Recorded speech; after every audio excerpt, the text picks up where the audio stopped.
So when you get to be a business owner, if you get a 2-to-1 benefit, one unit of output gives you 2 units of input. That's where I believe you're a business owner. And the more that you scale, the more you leverage that. And 1 unit of effort becomes 50 or 100 units of input.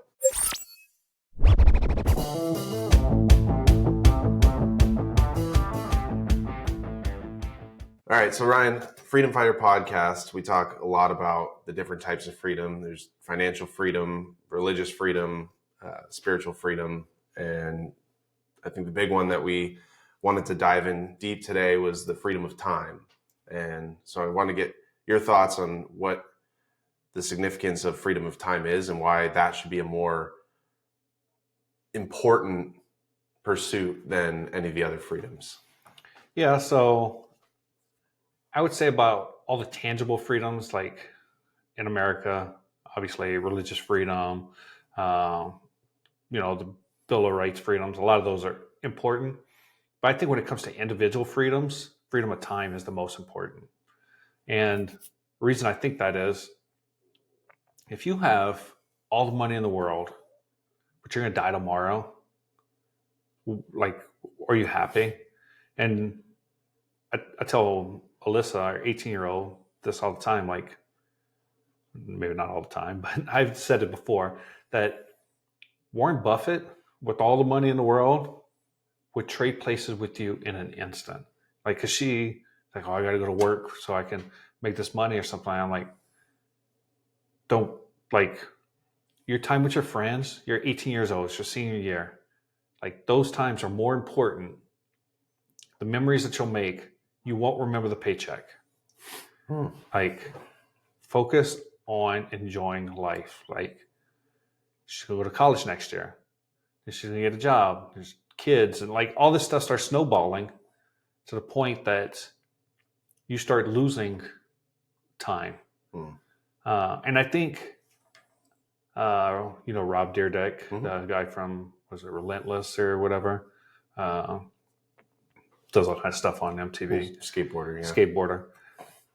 He is like, he created the system for his life and like manages stuff down to the minute. So he records that whole show that he does, I think it's Relentless, or whatever it's called. But I think he records in like 2 or 3 days, the whole season. And he's done.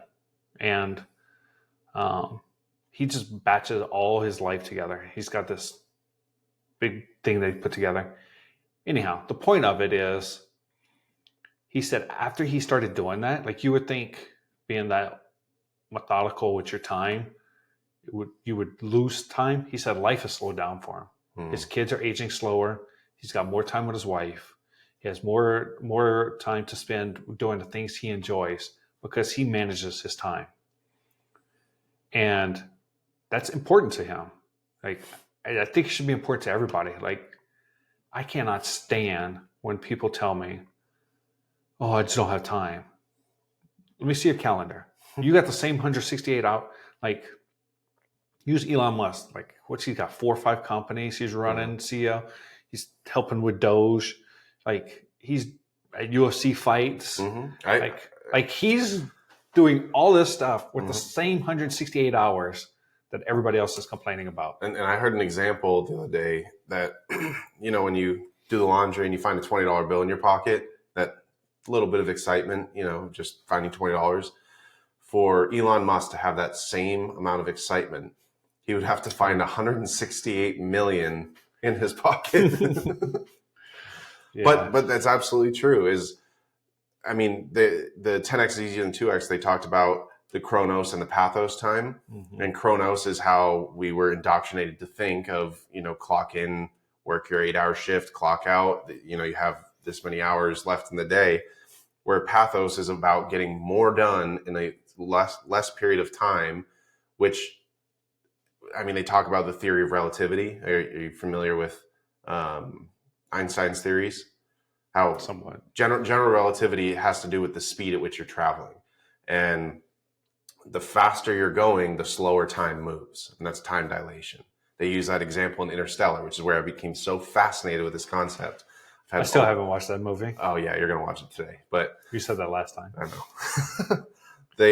I have had many conversations with ChatGPT about this, just trying to wrap my head around it. But when they break it down in terms of exactly what you're saying, is when you can velocitize your efforts through leverage, through people, delegation, systems, all these things, you are getting more accomplished in less time, and time slows down because you're moving at a faster speed.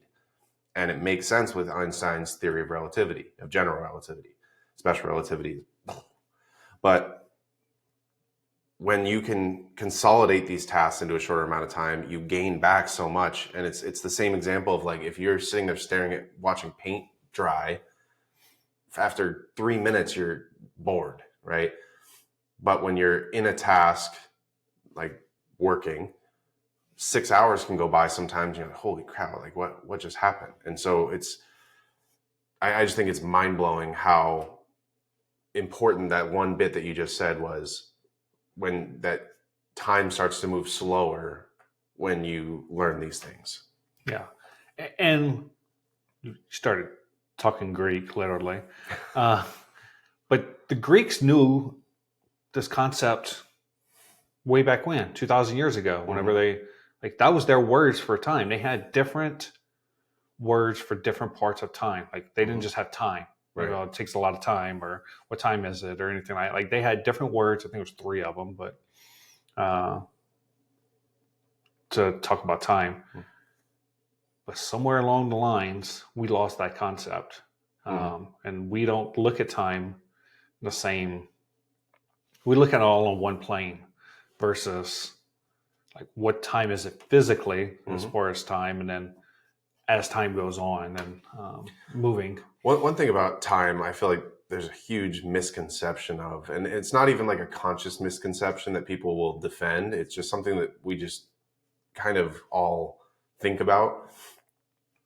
When you think about the Greek philosophers or anyone from, historic times, we almost think about them as if they were like the intelligence of a caveman. Like, but they had IQs similar to what we have now. But the only thing that's different about their time period and ours is distractions, is that we have a lot more distractions.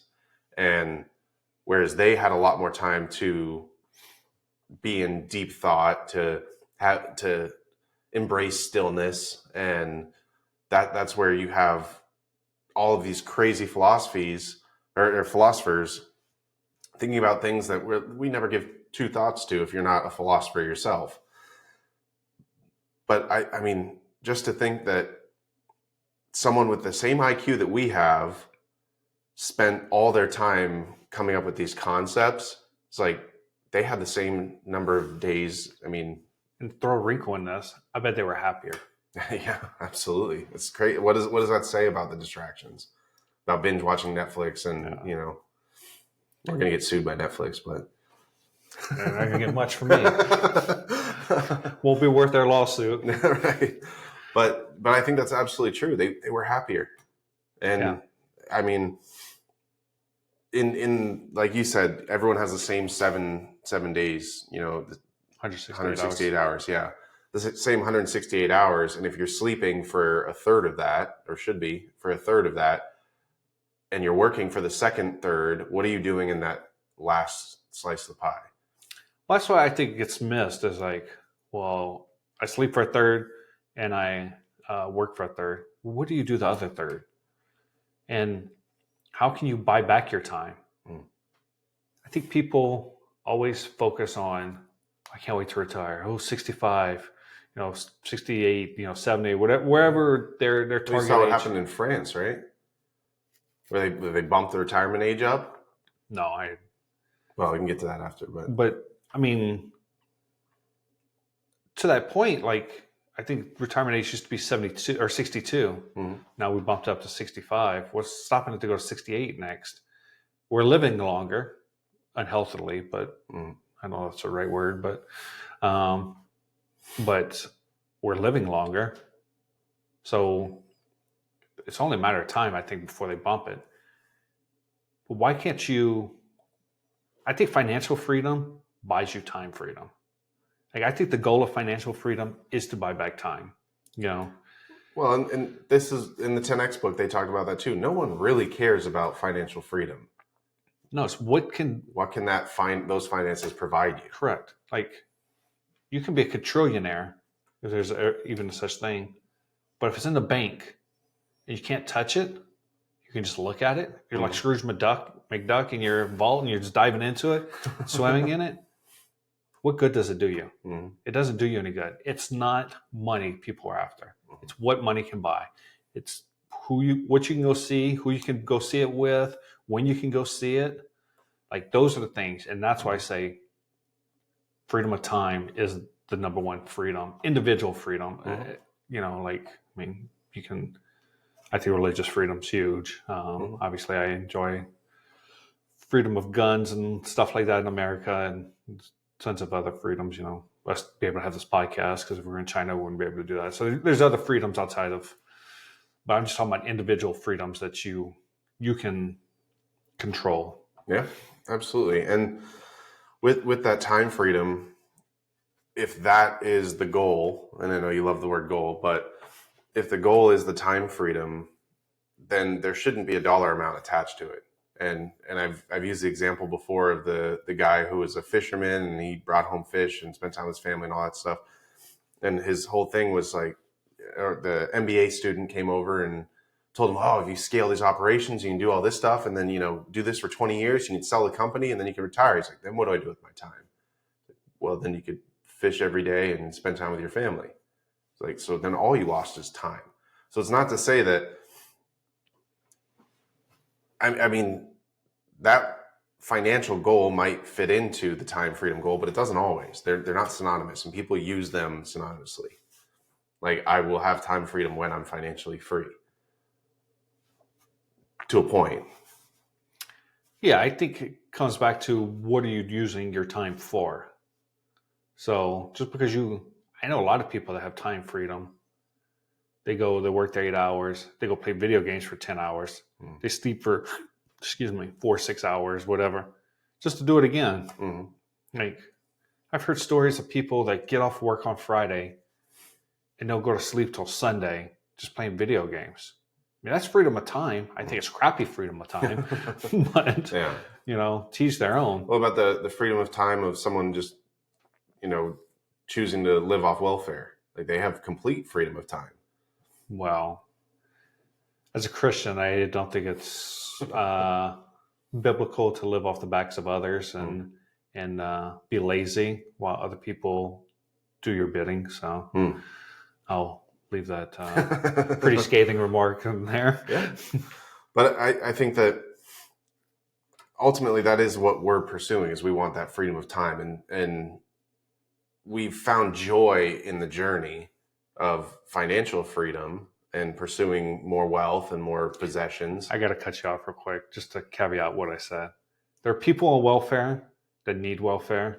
It's when people are on welfare and they choose not to. So they choose to play the system. The way you asked the question made me think of. We're going to cut your justification out, because the first part was better for views. So that's fine. This is far enough down the road. Anyhow, but we find joy in the journey of it. And even when we have time, like when we have financial freedom, our bills are all covered, you know, our debt is settled. Like, I think we'll still keep doing what we're doing, because that's where we truly find joy. And we spend time with the kids. Like, we have the kids involved in our flips. We have the kids involved in building other businesses with us. Like, that's where we have so much fun with it. And so there isn't a dollar amount that we would trade for the time that we're spending with the kids doing it now. But making the jump from W-2 working in the military to uncertainty and ebbs and flows in business, that was a huge shift. And you have to change your mentality a lot around that. But I can't imagine coming up on deployments every couple of years and having to lose a year of my kids, like coming home and seeing the kids completely grown like that. I wouldn't trade the ebbs and flows for that in a million years. Yeah. And I don't think I've said this on the podcast before. I talked to you and Nicole about it, but I'm sure it's a quote I stole from somewhere, but the only people that are going to remember that you worked late hours and long days is your kids. Mm-hmm. At the end of the day, the client you worked for, like, they don't care. Mm-hmm. Like, they just want, I mean, they want it done, but as long as the work's getting done, whether you have put in systems and processes, using ChatGPT to automate something. I was on LinkedIn yesterday and I saw like somebody's, I don't know if he's selling or what he was doing, but like this prompt to write OEMs. Did you see it? Yep. But I've been messaging with him. have you? Yeah. But like that's buys back your time. Mm-hmm. Like what with technology, there was a study done, I don't know, in the 20s, 30s, something like that, but they were saying by this time, people would be working like 10, 15 hours a week. I wish I remember the study, but it was like they had all these predictions on what people are going to be working. Like people are going to have all this money. Everybody's going to be rich and only work 10, 15 hours a day and be happy with it. We're not anywhere close to that, you know, but we have the tools. We have the technology. Like you could be working, like you can leverage your tools. It's what's that? Parkinson's law that if you have 40 hours, you're going to fill up your time to the task will fill up that time to fill it. You know, you get a big project for school. Teacher gives you 6 weeks to complete it. You're going to wait till the 6 weeks. You're going to wait till 6 weeks. It takes you 6 weeks to do it because you waited. Mm-hmm. And it's the same thing with anything. So that's kind of a caveat off to this. But as I progress into business, stillness from like I don't believe they have EOS and they have the rocks, the 90 days. I love the concept of the rocks. I don't like 90 days because it goes back to me not liking goals. Yeah, if you 12-week year. Yeah, like the 12-week year. Like I don't like that because you're putting yourself, you're inflating time beyond what it needs to be. Who says that needs to be 12 weeks? What if I can do it in 3? Make the rock, make it a goal, but don't put a time limit. Well, and that's what Cody Sanchez does. And that's what I was to get as much work done in a year in. So that's why I was going to say, like, say that we're in a meeting. Cody's philosophy is, okay, how long is that going to take you to get something? 3 weeks. Take me 3 weeks. Okay, today's Monday. Today's Monday. Let's schedule a meeting on Thursday and I'll follow up with you and see where you're at on that. Yeah. But they said 3 weeks. Now we're going to see what they can get done in 3 days. There was a quote that she had that I really like on this. She said that the difference between the ultra successful and the mediocre are when an opportunity is presented, the mediocre has to take it to their committee or their board, talk it over, make a decision. Whereas the successful person, by the time the mediocre decides to take action, the successful person's already made 3 mistakes and figured out a better way of doing it. And that, I think that in its core is where expediency is important. Because, I mean, now, obviously we talk about asymmetrical risk. Don't be taking risks that you could fall on your face and not recover. But my wife and I talk about this all the time. Our goal for this year is to fail faster. Yeah. Like be better and fail faster. So when they went to the moon, you know the saying. Allegedly. I'm just kidding. You know the saying, Houston, we have a problem. So that comes from when they were coming to the moon, they were coming back. I think they were 18 hours away from coming back into the atmosphere. And their O2 canisters, something was wrong with them and they weren't filtering air. So they were like 10 hours, 18 hours away. And they only had enough oxygen for like 2 hours or something. I forget all the timeline. But basically, I think they had 10 hours left.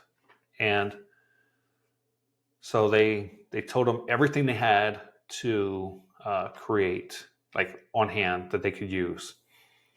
So this chief engineer came to the table. He dumped everything on the table. He said, we got 10 hours to figure out how to make an oxygen canister for them and to save their lives, to get the space shuttle back on. So I'm thinking and trying to speak at the same time. It's not working out well. But So he dumps all that on the table. It had taken 10 years and $10 million or something like that to design this. They did it in 10 hours, which took them 10 years. Now, would have been able to go to outer space, the one that they made. But anyhow, they were able to land back in America, or back in Earth, and save their lives. And they were able to do that in 10 hours, which took them 10 years. Well, and I think That was a horrible story. I think the great example there with the it's called Parkinson's law. I think it's Parkinson's law. Yeah, Parkinson's law is that when we're talking about time, you fill your time to the space that you have enabled, and so when you can compress that time that you give yourself, then you can get the same amount done in a less period of time, and that's part of leverage.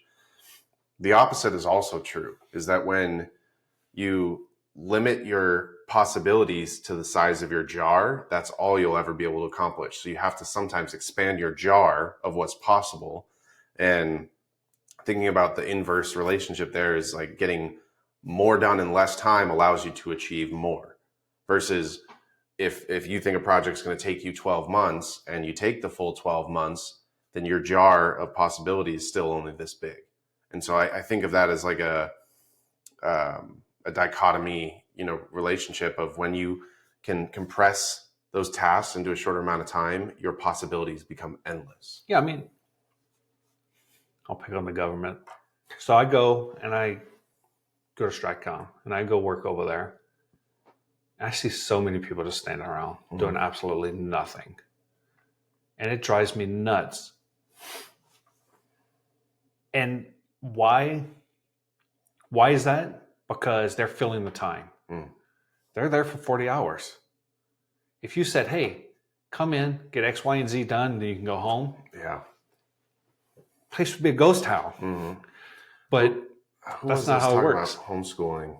There's an actor or something like that. Maybe it was Matthew McConaughey or something, where he was saying that he was homeschooled and he would wake up, 7, get his homework done by 10, and 10:30 he was in the creek fishing and doing all these things and living life, adventuring, learning, mistakes and all this stuff. And I think that's absolutely, when I was in the Army, the butts and seats mentality drove me nuts, because that's all they want is just sit in this chair in case a phone call comes in. Like the phone call that never comes. Like anything that, or they have these emergency meetings that could have been summed in an email. It's like those are the parts that I think are operational inefficiencies, and maybe we'll have to send Elon Musk a letter to point out all the inefficiencies.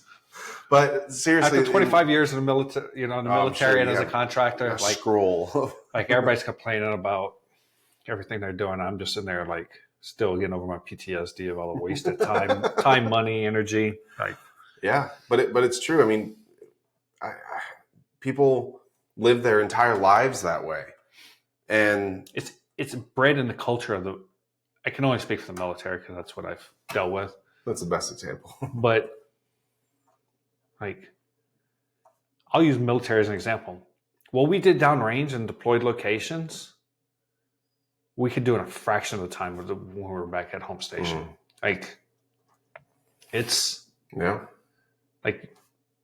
Rules get not cut, but just the inflated bureaucratic crap. People work harder. It's just. I remember one time we were, and this is early on in my military career, so I was peon. I think I was a private specialist E4, and we had to provide security for a retrans site so that they could set up antennas to on top of a mountain to retransmit elsewhere. And just through miscommunications, it should have taken 15, 20 minutes to do this. It took us 14 hours that we were stuck on this mountain. We had no communications with anyone and had no food, no water, just stuck. It was like, I remember sitting there, and this is early on, thinking we could have rebuilt an entire transmission in this time. I was a mechanic. I had no business doing this kind of stuff. There's so many other things that we could have been doing. And I get big picture, probably served a purpose and whatever, but 14 hours, you have 6 or 8 guys just sitting there, literally twiddling our thumbs, telling jokes like that. It's such a waste of time. Great security. Yeah, right. So in that example, through and most of these things can be fixed. Like we talk about, the leverage of consolidating these things is communication and expectations. If you're setting clear expectations, like you get your work done in 2 hours, you can go home. I mean, that is just managing an expectation. A conversation just compress this time into this time. I think the biggest thing there, and it's kind of a tangent on this, but you said setting expectations. Like you have to let somebody know what a win looks like. Mm-hmm. And so that's the biggest thing. Like going back to Cody's thing, like she sets clear, concise expectations. Mm-hmm. This is what we're looking for.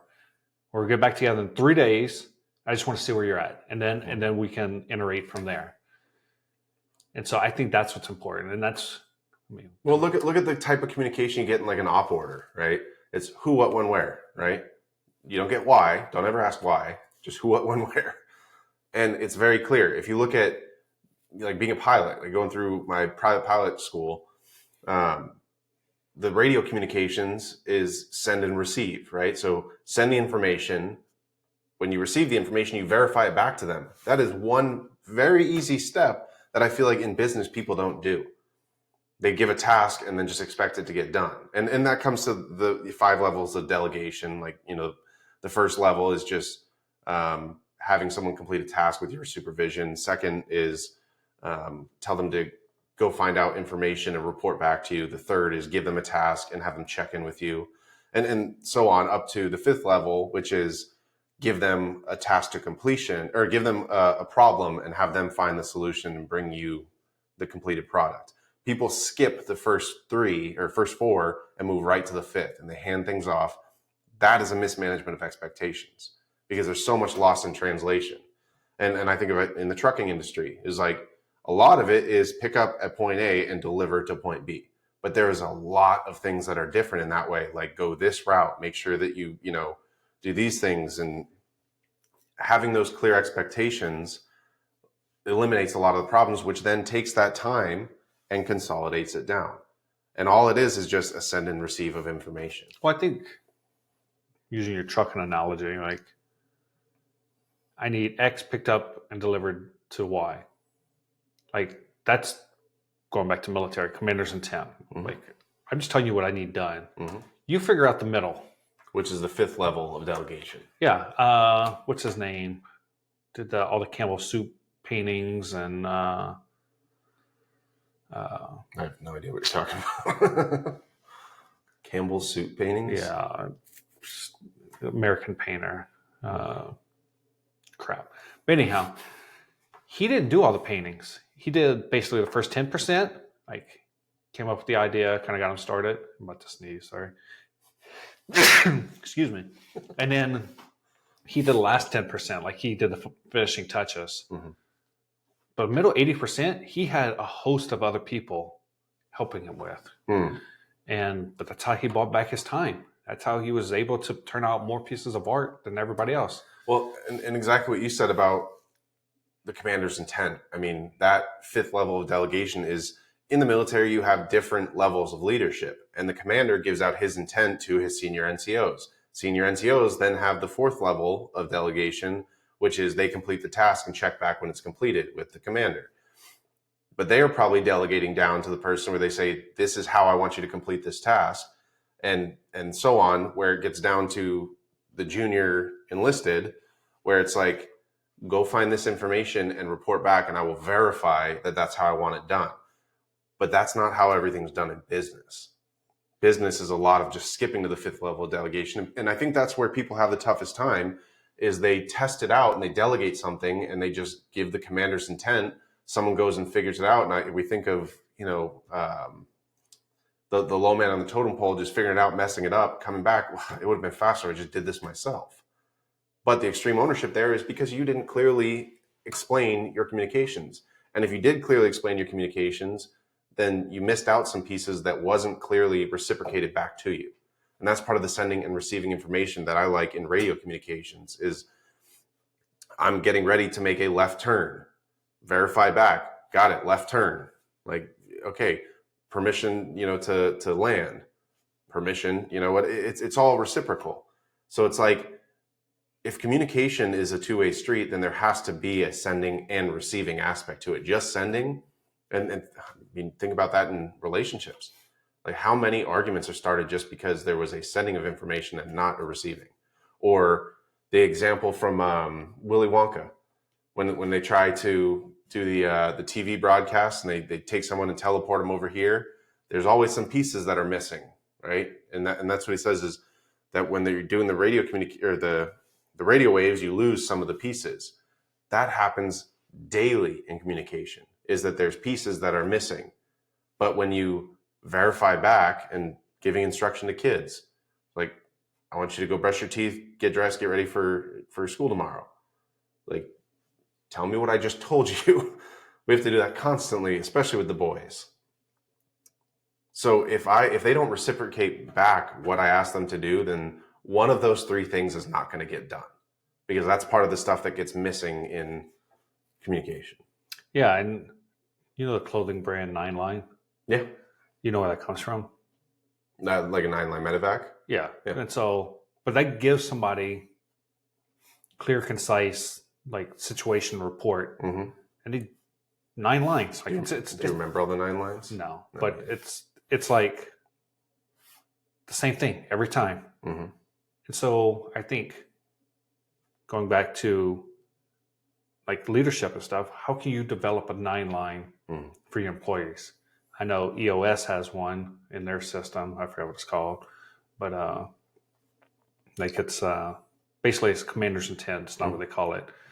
But how do you develop that for your system so that you can buy back time? Mm-hmm. Like, everything comes back to, people are scared to make systems, and I don't want to. We're too stringent, and we're like, whatever, insert excuses. Like corporate fluff. Yeah. Like, it doesn't have to be this overarching, like, step-by-step thing, but where do I find this information at? How do I do these major tasks? What are the major tasks? Like, you could, I tell you, like, press the Windows icon, go to the, like, you can make there's sometimes that's important too, though. Like, having those steps laid out, which is why, like, when we had virtual assistants, we did everything on Loom, and we recorded, this is exactly how I want you to do this, put it in a folder. Eventually they figure out how to do it, but the expectation is you go back and look at exactly how I want it done so you don't miss a step. Yeah. And when people are going to that 5th level of delegation too fast. Well, I think Loom's a great example. You record it, but then you make a high-arching checklist. Mm-hmm. If they don't understand that, then they go to the Loom. And that kind of, and that's part of the checks and balances. But when people go to that 5th level too fast and there's missing pieces, they give up and say, I'm just going to do it myself because it'd be faster. But what they don't realize is it's like, why do we do an AAR after every major event and minor event? So that we can identify the missing pieces and the miscommunication, so that the next time we do it, you get that much more operational efficiency out of it.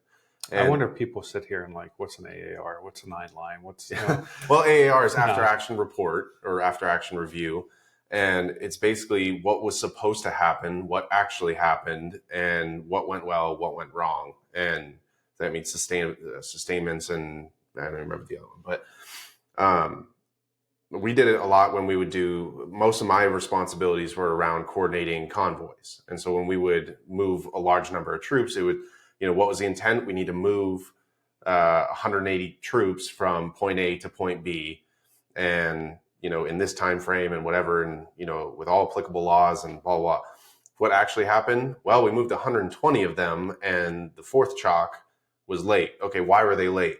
And then identifying that, and then what happened? That went well. Well, we got some people there on time, and so finding those inefficiencies, the next time that we do a convoy, you should start to weed out some of the problems. Okay, so we're going to have everyone leave in tighter time frames. Instead of leaving in 15-minute chunks, we're going to cut it down to 10-minute chunks. And there's a lot of other reasons, but finding those things, and then the next time you should have everyone there on time and all the goals meet. There's going to be other things that don't happen. Well, truck 1 ran out of fuel. Why did it run out of fuel? Well, because we didn't verify ahead of time that their trucks had fuel.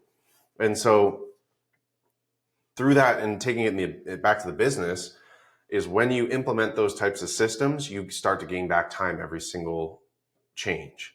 Yeah. It's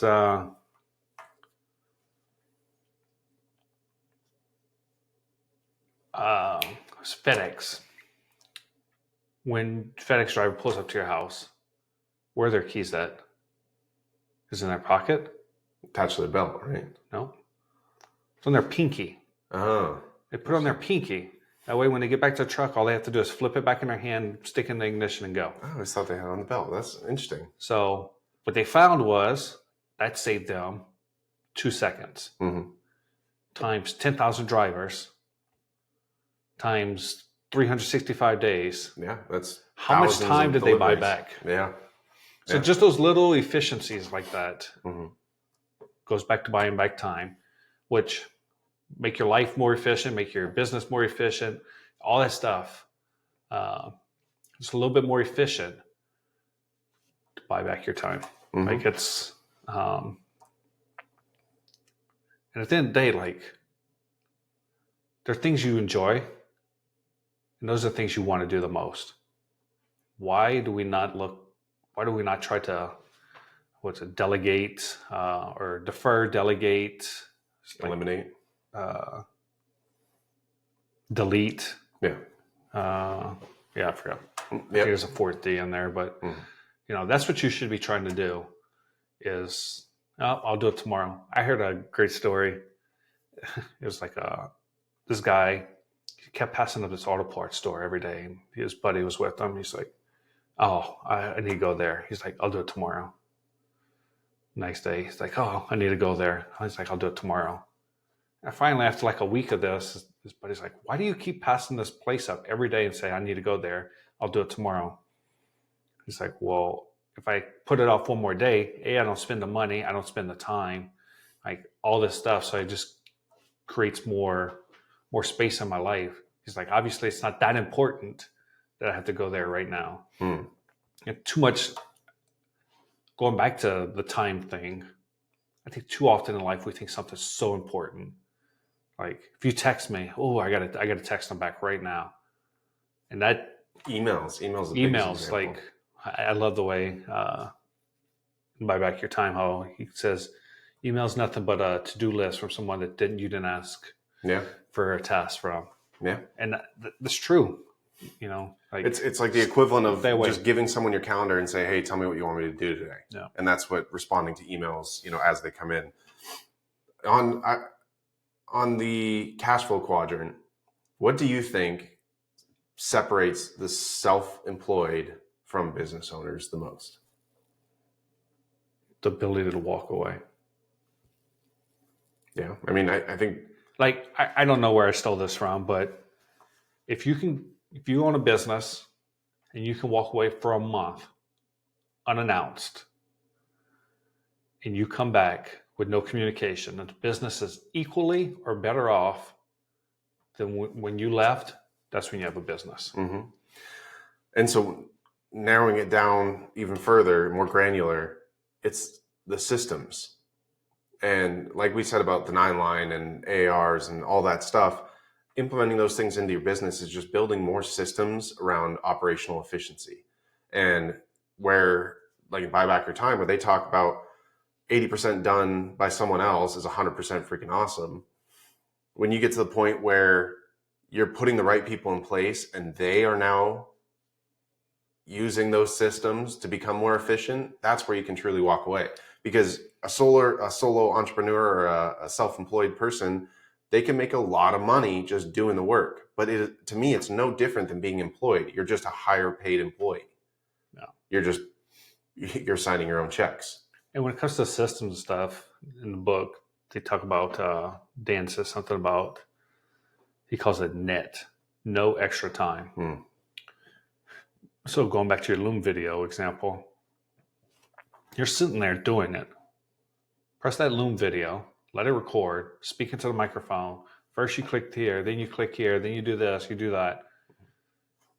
Loom records everything, all your transcripts. You take that, you make a checklist out of it. Mm-hmm. and now boom, you have everything. And all he does, like he says, I record everything. Like my whole day's recorded. Mm-hmm. And but that's he probably has somebody that comes in behind him and creates a checklist for it. Yeah. So how do I record this podcast? Like I set up a loom, someone records me setting up this to do this. Mm-hmm. How do you automate, or how do you edit the podcast? How do you distribute the podcast? All that, should be. And I think in the book he says record the task 3 times. He does. Record yourself doing the task 3 times and put that in a folder. And then whenever your assistant or employee or whatever needs to go back to it, they have 3 different versions of you doing it, and they can figure out the things that you do the same every single time. Yeah, he says like if you do it 3 times, you'll get 90%. Yeah, because you'll do a little different every time. Right. And I mean, think about where the phrase leverage comes from. In physics, is in order to lift something heavy, like you need leverage to do it. And having a cantilever, in order to lift something of 100 pounds, you need 10 pounds of pressure with a long enough, what is the beam? I don't know, whatever it's called. And so all of these systems are just another foot on that leverage. And over time, there's less effort from you required to lift the same amount of weight.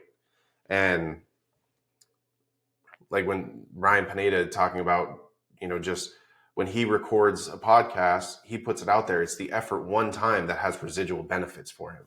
People that write books, they get residual benefits from the effort of one time. Rob Dyrdek, when you're saying he has one piece of time that has residual impact. And so creating all these systems, that's where I was getting at, is I think that the biggest difference between a self-employed and a business owner is the systems that they put in place that provide them with residuals after the effort is done.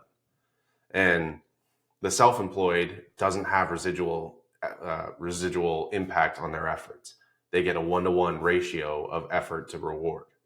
So when you get to be a business owner, if you get a 2-to-1 benefit, one unit of output gives you 2 units of input, that's where I believe you're a business owner. And the more that you scale, the more you leverage that. And 1 unit of effort becomes 50 or 100 units of input.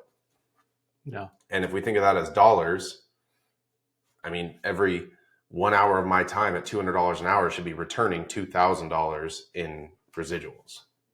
Yeah, like I said, I think it as a business owner, as a personal thing, time is always your number one. How do you speed things up in business to buy back time? How do you make more money personally so that you can spend more time with your family? It doesn't have to be family, your friends, if you go on more golf outings or whatever you want to do. But at that moment, you get to decide what you do with your time. No one else is telling you you have to go to work for 40 hours in order to make this money. And I think that's just bad philosophy, like going back to our agrarian days, planting in wheat fields or whatever. Mm-hmm. Like you get in the field, you plant it, you do what you got to do, and then you're off for the rest of the day. Like they weren't sitting there like, oh, I gotta punch the clock for another 39 hours this week, even though I'm already done with my work. Mm-hmm. Like you go hunting, you get a deer. You don't just sit there and be like, oh, I got another 20 hours before I can go back home. Like it's just stupid. Right. Like that's not what we're made to do. And part of that compression, have you heard Ed Milet talk about the 3-to-1 days? Like how he breaks his days into 3-day chunks. 3 8-hour days. Yeah, 3 8-hour days. Like I think that's genius. So he says he gets done 3 days or they're 3 6-hour days rather. So 6 hours of sleep. Is that what it is? Yeah, and then 3 6-hour work days. And so he has like a sleep from 12 to 6 and then 6 to 12. He has his first work day, he has certain tasks he wants to get done, then 12 to 6 another, and then 6 to midnight. Another one. And just to keep the numbers even, I mean, it makes sense. It's all about shortening the time that you give yourself to complete a task. And he's getting 3 times more output than anyone in their one workday. Yeah, I mean, I don't necessarily agree with what he's saying. I get the concept of what he's saying. I don't think it's any different than. I think implementation is difficult, but Yeah, and I think at the end of the day, as long as you're iterating as fast as you possibly can, it comes out to the same thing. Yeah. Whether you call it 3 days, 10 days, whatever, I can break it up in 24 hour or 24 1-hour days. There's a guy on social media too that he just basically goes around and mimics the gurus and what they're saying. Like, Tanner? I'll have to send you some. No. They're pretty good. But you're saying Tanner? No. But he basically like takes things that the things that make sense to us in the entrepreneurial space of just buying back your time and all this stuff. He puts it into like a plain satirical language that he's just like, do you want to get 24 1-hour days? Like, I do 48 1-hour days. and he's like, I'm a quadrillionaire because I do more in my one day. And it's, I don't know, I think that's fun. I'll send it to you. But anyways, so what are your closing thoughts? See what we're doing with your time. Yes. Yes. What are your closing thoughts on how people should be focusing on buying back their time or the freedom of time? I think you should do a time audit. Where are you spending your time? And so explain the time audit. Audit your time. Well, but write down and whatever you want every 15, 30, every hour. What have you done? So, you wake up 5 o'clock, from 5 to 6 or 5 to 5:30. What'd you do? 5:30 to 6. What'd you do? And take all that and see where your time goes for a whole week or 2 weeks. A whole week, 2 weeks. Yeah. Like, for example, like when I take over this plumbing company, that's what I want the office manager to do. I don't even just keep doing everything you're doing, but every 30 minutes, just write down what you did. Because there's some things that you don't even realize that you're doing. You go take a crap and next thing you know, 30 minutes has disappeared, I mean, you take your phone there and it's easy to do.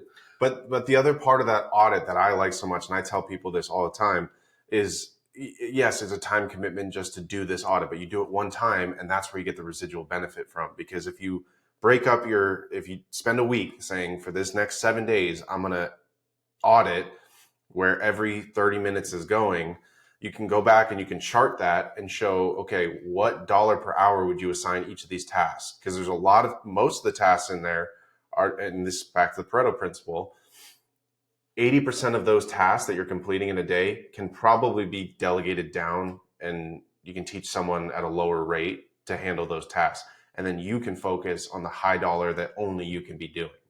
Well, you mentioned 10x is easier than 2x. I think that's in that book. And he says to do it like every year. And he says, because you're going to level up. And every time you level up, there's things that you can delegate back down. So as you level up, it's not like it's a one time. You kind of mentioned that you can just do it once. So I'm saying the effort. So if you do it once and it serves you for a year, then the leverage on that impact, it's the residual benefit that you get from doing it one time. Yeah, it doesn't take you much extra time. Like if you just walk around with a piece of paper and notebook and you set a 30-minute timer and you watch and just write it down. Yeah. But that'll continue to pay you throughout the rest of the year as you improve your systems and become a better business owner. Yeah. So, yeah, I don't have anything else. I don't know if you want to drop the mic one more time. I got a few more tangents. Another 45-minute tangent. No. I think I agree with everything that you're saying about how important it is to buy back your time and to be more intentional with seeing where your time is going. And I think that word intentional with your time is what's key, because make sure you're not wasting it. You only get one life. Every second that you waste is a second wasted that you'll never get back. And Dan Martell says it too. He's like, I'm not saying don't take breaks. I'm not saying you need to be a workhorse working 24/7. He's saying just if you're going to take breaks, be intentional with your breaks. Don't let that crap last longer than 30 minutes. Yeah. Just longer than 30 minutes. just be intentional. And if you say, I'm spending after lunch, I'm going to take 45 minutes to go meditate or go read, then be intentional with that time. And that's the only thing you're doing. And in 10x is easier than 2x, I just read a part about the importance of recovery and how, oh, there was a quote, I'm going to try and remember it, but my wife and I wrote it down after hearing it. It was, if you're not able to 100% turn off the work mode, then you're never truly able to 100% turn the work mode on, because you're just constantly in almost like this fight or flight mode of having to work. And so in order to truly work at your highest level of efficiency, you have to be able to turn it off. But it's, again, being intentional with it and not just letting that time lead to, oh, I just wasted a 10-hour day scrolling. So Yeah. Cool. Intention and buy back your time. Yeah. Well, on that note, we'll end it here.